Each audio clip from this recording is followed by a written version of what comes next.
Do not give in to fear. We are fearless. This is not the time to be afraid. This is a time to stand up and fight back and to resist any temptation for them to divide us. We're in this together. The rule of law is on our side, and the one institution that has stood by our side is the courts. We will not give in, not give up. We will not capitulate. We will not bow. We will not bend. We will survive. All right, folks, welcome back to the show. Now, you know when these things happen, we try to have some care and compassion for people who are being impacted by these ICE raids and what Trump is doing. But if you are a Latino for Trump,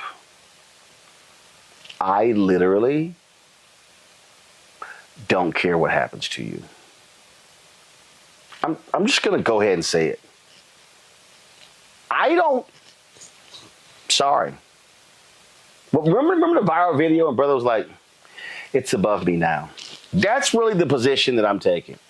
I have zero compassion, zero concern, zero empathy for anybody who was a Latino for Trump supporter. And your ass now in trouble. Here's what I mean. Have y'all seen this story? Cuban activist Hector Luis Valdez Cocho. He founded Latinos for Trump and he rallied voters for Trump in Florida. His ass is now sitting in the ICE detention facility and likely is going to get deported back to Cuba. Now, Florida Senator Elena Garcia, also Latinos for Trump, blasting these roundups as intolerable, inhumane, and wrong, and this is not fair. Rebecca, all I have for them are thoughts and prayers. Thoughts, prayers, salutations. I mean, you hate to see it, but not really. I mean, like, what are we doing here? This is so bizarre for people to think, oh, it's going to be everybody else but me. They supported a strong man, and now they're understanding what is a strong man, and it's not Hector.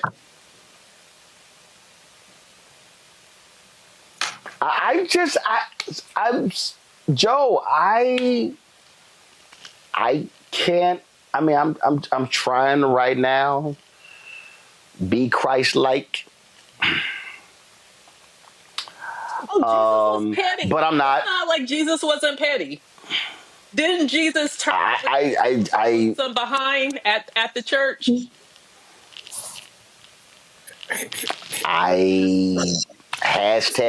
Hashtag we tried to tell you, Joe. Joe, I've got nothing for him. I just don't. Sorry. Here's where I split it up. I'm still a Christian guy and try to be Christ-like. I come up short all the time, and I'll tell people when I do.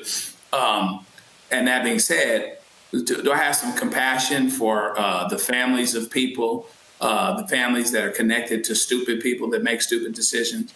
Yeah, on some level. That being said, that doesn't mean that I get to save you from every consequence, right? You know, I really got free. Let's talk about being free and what freedom really means. Freedom really means that you can't always save people from their stupidity. That's what that means.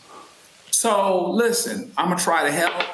You know, I'm suing people. I'm already, getting calls about, people in different situations or whatever else, even though I'm not really an immigration guy. But on some level, in my world, we have to prioritize, not only talking about legal world, just in social, your social circles or whatever else. You have to prioritize people that did what they could to help themselves. People make mistakes all the time, but this right here is walking into the street when you know that a car is coming and you think that somehow you're going to evade it, like you're going to walk through it or something like this is ghost, you the ghost whisperer or something. No, this was going to happen. You could see that this was going to happen. And so therefore, what that means is that in the prioritization of my responsibilities and my priorities, I don't trip as much as I would. Now, I still, am concerned about some of the larger constitutional implications, doing things without due process, et cetera, and we'll be there on that front. That being said, there's 24 hours in a day. I need about 8 of it to sleep, and I'm going to.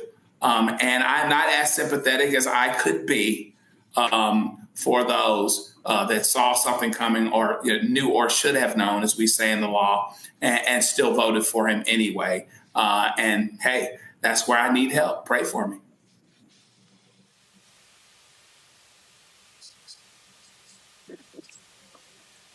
I want to associate myself with Joe. Joe, you speak for me. I struggle here. I want to be empathetic, and I am. But they made a huge mistake. No. I just want y'all to know this is my position with Hector. You just can't always keep people. I'm just letting y'all know. Matter of fact, if I could get my eye mask, this is me with Hector. If my 2 phones were ringing and Hector was calling, it'd be on do not disturb.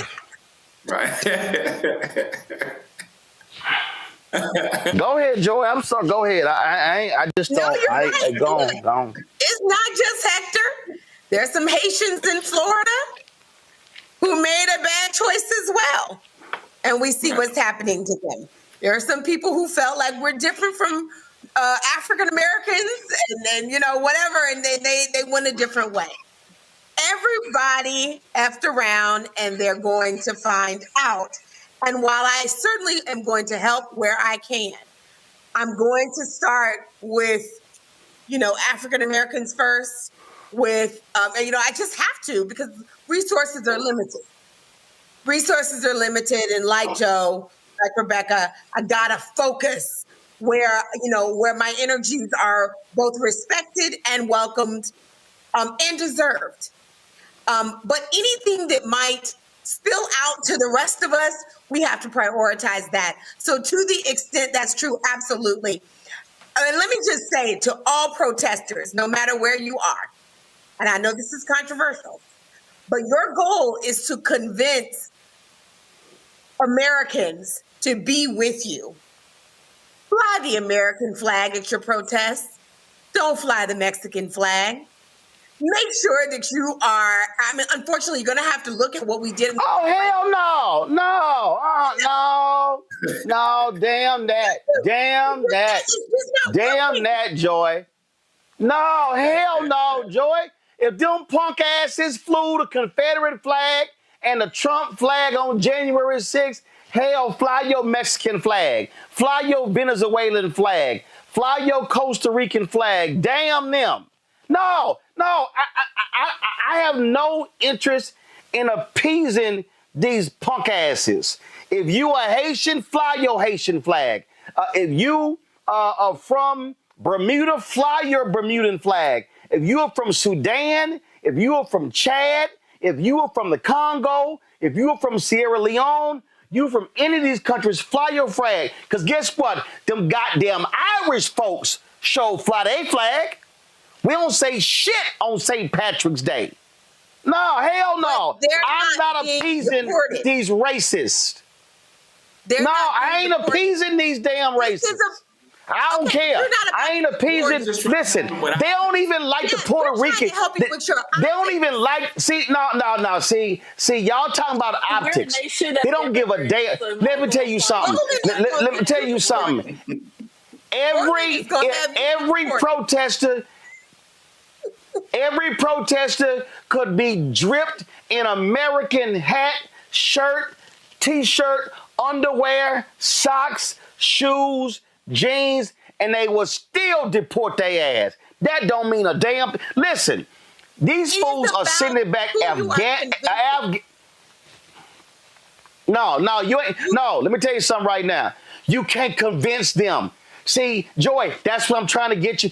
Just say, damn respectability politics. You cannot convince them because they don't care.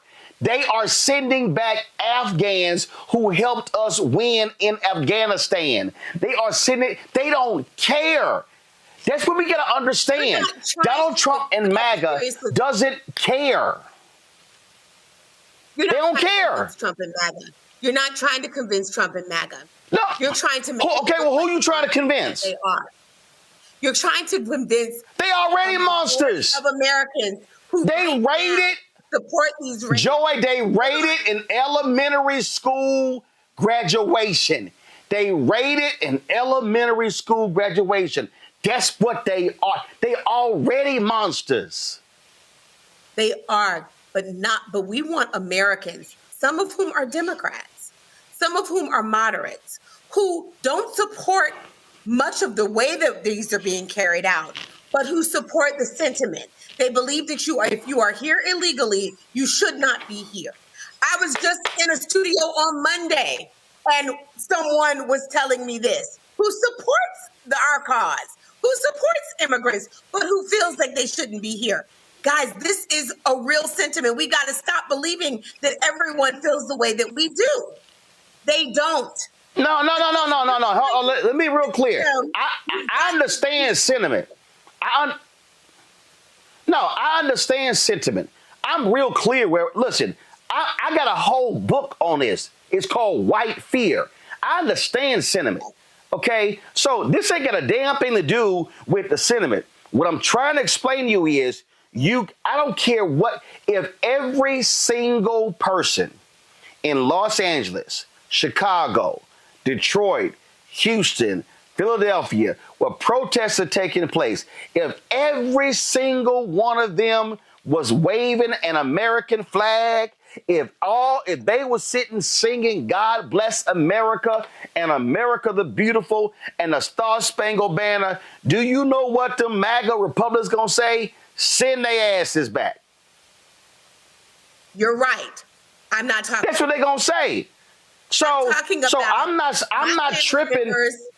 And our family members who are looking at them and saying, you know what, I really hate what I'm seeing, but we want to help them remove the but by making sure we are bringing people along with us and that we are saying what's happening here is inhumane. And this is wrong. And no matter how you feel about whether people should. Joy, it don't matter. Joy, they firing bullets. Joy, they're firing rubber bullets at journalists. They don't give a shit. They don't care. It's not them. I'm telling you, right? These people will never convince MAGA. It's well, guess what?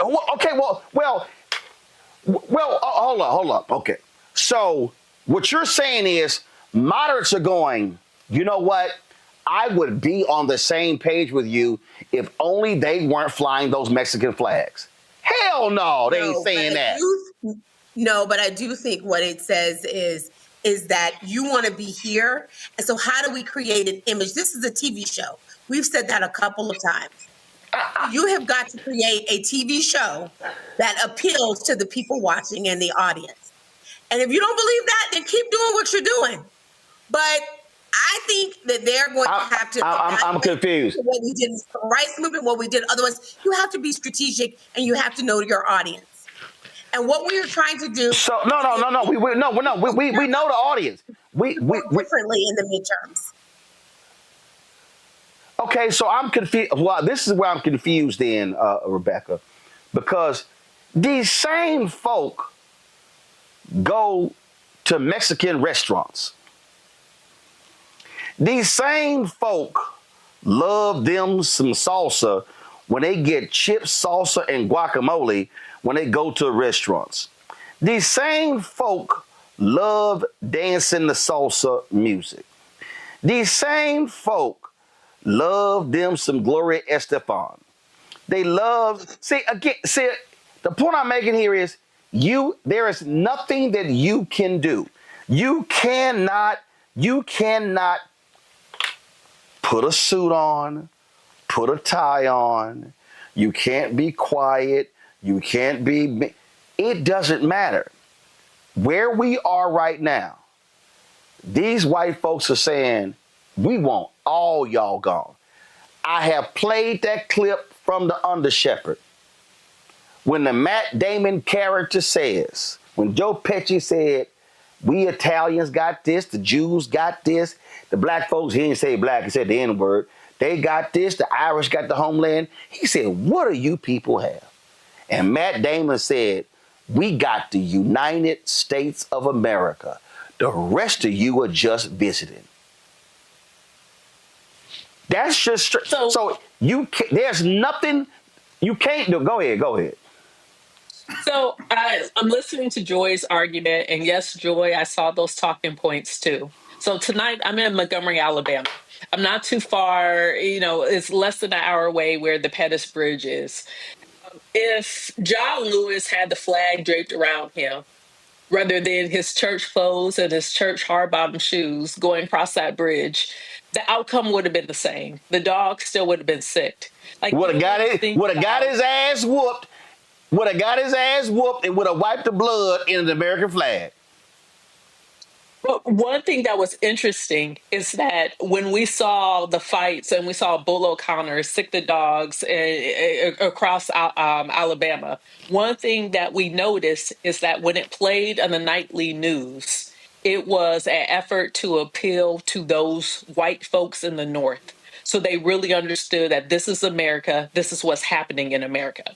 Now, where I disagree with you, Joy, here is that it's not the Democrats or the moderates that I think this has to play out for as we go into the 2026 elections, but it's for those who opted not to vote. Is for those who decided they weren't going to be a part of the political process in 2024. So as they're seeing these American cities, they're seeing that the National Guard, against the will of the governor, is being called up by the president and is taking over American streets. Those are the types of folks that we need to get activated and for them to say, you know what, this is not okay. I'm actually going to use my voice here and I'm going to register my vote. And I'm actually going to vote here. It's not the moderate Democrats, because if you're a moderate Democrat and you're watching this and you go into the 2026 election cycle saying, the Democratic Party really hasn't convinced me that there's something wrong that's going on, then that's a whole different thing. But for those who have opted to not vote, not be a part of the electoral political process, it's those people that I think this is going to play out towards, and it's those people who I think are going to vote against the current regime in 2026. Joe, you want to weigh in? Yeah, I mean, I'll briefly say, to kind of sum it all up, I think you do have to leave, if you can, an olive branch as it pertains to the potential for convincing some people, whether it's the moderates and Democrats, whether it's the people that aren't voting. You really have to still make that presentation, even though we have reason, it would seem, for us to be pessimistic about that. Because I think that if people vote the way that they're supposed to, and that's who I'd lean toward, people that aren't voting, these elections won't be close. And so we really have to do that the best way we can.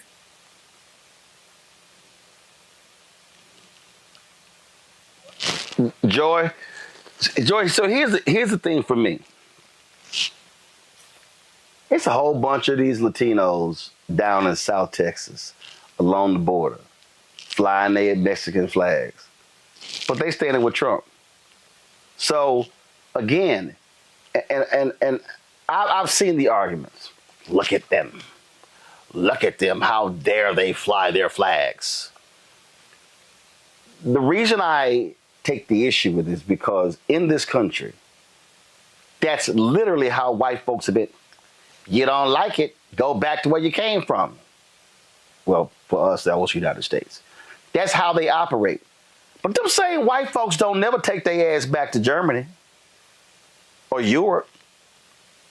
So again, I get what people say, I just wish they would just fly the American flag. I guarantee you right now, if they all flew the American flag, them same folk, they're not going to change their sentiment. They're not. They're going to find some other damn excuse. Look at how they're dressed. Oh my God, look how loud they are. Oh my goodness, why must they block traffic? They just go skip to the next thing. This is just one in the litany of things that they want to whine and complain about. Go ahead. You're probably right. We're talking about everything that you can do to make sure that when the narrative is being created, you are making the other side look worse than you are. And I think Donald Trump is doing a great job at that. There's going to have to be more. Guys, look at your polling. The American people are.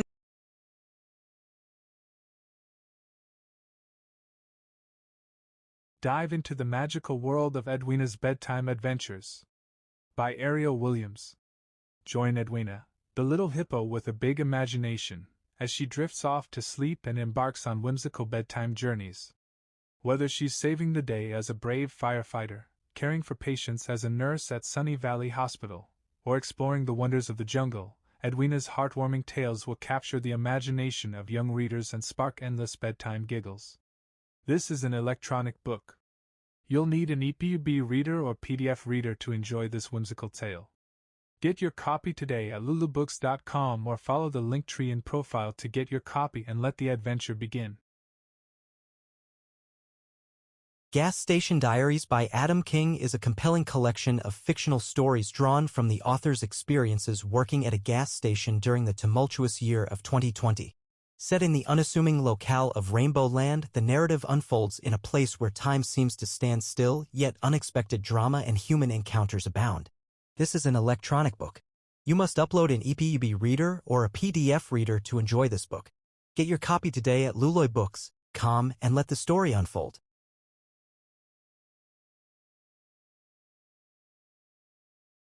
The Baker and the Handyman's Sweet Connection. In a quaint village nestled in a picturesque valley, there stood a small house in the shape of a mushroom.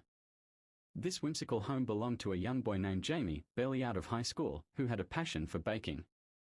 Inside, his cozy kitchen was always filled with the sweet aroma of cakes, cookies, and all sorts of delightful treats. What made his creation special was that each of his cakes was shaped like tiny mushrooms, a nod to his quirky home. Jamie's baking became the talk of the town. From birthdays to celebrations, everyone in the village adored his sweets. Get your digital copy today at lulubooks.com and experience the adventure in EPUB or PDF format. Make sure you have a compatible reader to dive into this unforgettable journey. Don't miss out, unlock the secrets, and let the story begin. Sable's Song, A Siren's Journey to Joy. Once upon a time, in a small, worn-out town in Middle America, there lived a little child named Sable. Worn into poverty, Sable's body was frail, so thin that you could see her bones, but her heart was filled with an exuberance that not even hunger could dull. Sable was awkward, with dark, deep-set eyes that sparkled with innocence and wonder. Despite being born a boy, Sable always knew she was different. Inside her lived a girl, bright and effervescent, waiting to bloom. Get your digital copy today at lulubooks.com and experience the adventure in EPUB or PDF format. Make sure you have a compatible reader to dive into this unforgettable journey. Don't miss out, unlock the secrets, and let the story begin. The Park of Secrets. In the year 2060, near the heart of Florida, just a stone's throw from Disney World, stood a theme park unlike any other, a place known as the House of Secrets. It was a magical park, much like a state fair, filled with towering rides, carnival games, and parades that drew people from all over the world. But among the grand Ferris wheel and the colorful day parade, there was one attraction that outshined them all, the parade princess, a mesmerizing mermaid named Kenya. Kenya was a sight to behold. At 22 years old, fresh out of college, she had the kind of beauty that drew people to her like moths to a flame. Her brown skin glowed under the park lights, her hair a stunning mix of purple and pink that cascaded over her shoulders. Little pink hearts adorned her cheeks, and a ribbon of color stretched across her nose. But it wasn't just her beauty that made her special. Her eyes, big and almond-shaped, seemed to capture the hearts of everyone who saw. Discover the magic of the Park of Secrets. Step into a world of wonder with the Park of Secrets, a heartwarming tale by Ariel Williams that will captivate your imagination. This enchanting story is now available exclusively on Lulu Books. The Future, Daughters of Liberty, A New Dawn. In 2040, the United States was a fractured nation, still reeling from the fallout of Project 2025, the catastrophic policy that had allowed a resurgence of systemic oppression. The Deep South had seceded once more, forming the antebellum republic, where human trafficking, racial inequality, and gender oppression became tragically normalized. The Second Civil War erupted as the rest of the nation sought to free those trapped in this dystopian regime. After years of bloodshed, Kamala Harris had finally led the Union to victory, restoring a fragile sense of hope. But the battle scars ran deep, especially in places like Louisiana, where the remnants of a broken society still lingered. Get your digital copy today at lulubooks.com and experience the adventure in EPUB or PDF format. Make sure you have a compatible reader to dive into this unforgettable journey. Don't miss out, unlock the secrets, and let the story begin. A Dying Planet, The Last Harvest. In the year 2060, Earth is a shadow of its former self, choked by pollution, endless concrete, and abandoned by nature. Only a small fishing village by the sea has managed to preserve the planet's last untouched forest. In this dying world, June and Win, two young girls and the last children in their village, cling to the remnants of hope and innocence. Win roams the forest, collecting the season's last harvest, while June sings songs that echo with a haunting beauty through the village. Get your digital copy today at lulubooks.com and experience the adventure in EPUB or PDF format. Make sure you have a compatible reader to dive into this unforgettable journey. Don't miss out, unlock the secrets, and let the story begin. I told you. What did I tell you? Didn't I tell you? 'Cause I told you. And when did I tell you? A long time ago. And what did I say will happen when I told you? Exactly what just happened.